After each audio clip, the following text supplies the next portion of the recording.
Samajwadi party के अध्यक्ष अखिलेश यादव ने संभल में बीजेपी पर हमला किया है।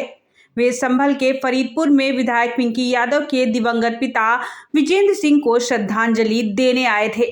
उन्होंने समाधि पर जाकर श्रद्धा सुमन अर्पित किए और शोक संतप्त परिवार को ढांढस बंधाया। अखिलेश यादव ने कहा कि दंगे कराने वाले सत्ता में बैठे हैं। नफरत फैलाने को बीजेपी सपा पर दंगे फैलाने का आरोप लगा रही है। अपने चहेते को बीजेपी ने मुंबई में 6,000 करोड़ में 8 लाख करोड़ की जमीन दे दी। ईडी और सीबीआई सिर्फ विरोधियों को है। रिवरफ्रंट पर कहा कि चाचा जाट से नहीं डरते। ध्यान भटकाने को बीजेपी ऐसी बात करती है। पहले गरीबों को चना नमक रिफाइंड दिया जा रहा था, वोट खत्म होते ही वो भी बंद कर दिया गया। बीजेपी बाबा साहब के संविधान को खत्म कर रही है। एक एक वोट डालकर लोकतंत्र को बचाना है। आजम खां को लेकर कहा कि वो इमोशनल नहीं हुए हैं। उनके साथ जो हुआ वो किसी नेता के साथ नहीं हुआ। समाजवादी पार्टी उनके साथ खड़ी है।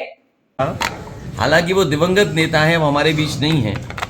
मुझे याद है जिस समय लालजी टंडन जी वहाँ के मंत्री थे, लखनऊ से जीतते थे, उन्होंने क्या कहा कि हम गोमती का पानी इतना साफ कर देंगे कि वो पीने लायक हो जाएगा। फिर बीजेपी के एक नेता कहते हैं कि गोमती का पानी ऐसा होगा कि आचमन कर लेंगे। कई नेताओं ने कहा कि हम लंदन बना देंगे, पेरिस बना देंगे, और जिसने सबसे अच्छा काम किया उसकी जांच हो रही है। जांच से घबराते नहीं है। अगर कैबिनेट के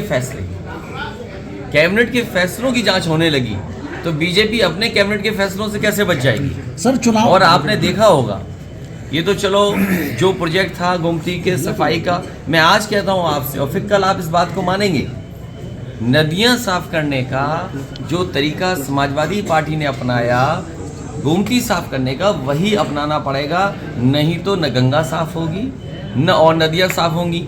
आपने सुप्रीम कोर्ट का समय समय पे स्टेटमेंट देखा होगा, आपने एनजीटी का स्टेटमेंट सुना होगा, हाई कोर्ट का सुना होगा।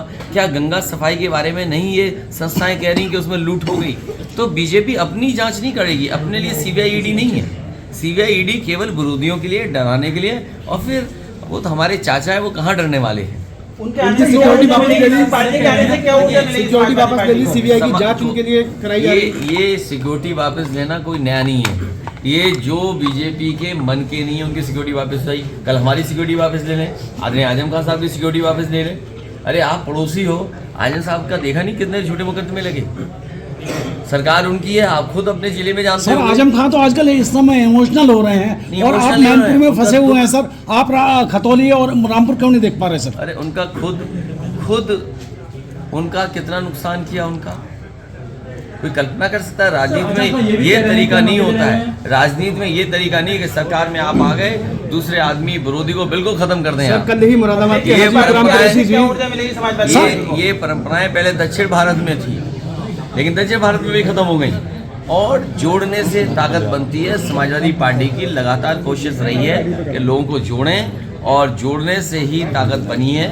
जहाँ तक मैनपुरी है, मैनपुरी अच्छे वोटों से, ऐतिहासिक वोटों से जीतने जा रहे हैं। रामपुर भी जीतेंगे और खतौली भी जीतेंगे। सर गुजरात चुनाव में सर एक बार बीजेपी के साथ में बीजेपी मैच कर ले फुटबॉल का, तो वो मैच कब हो रहा है? एक फुटबॉल मैच के लिए आपने कहा था बीजेपी मैच कर। तुमने देखा नहीं हमारे मुख्यमंत्री कितनी अच्छी क्रिकेट खेलते हैं? तुम तो कुछ भी खेलना नहीं जानते हो कि लगता है। सर गुजरात चुनाव में सर एक बार फिर गोधरा कांड का जो है सीएम योगी ने जिक्र किया है। ध्यान हटाना जरूरी। देश खत्म हो रहा है, बेरोजगारी है, किसान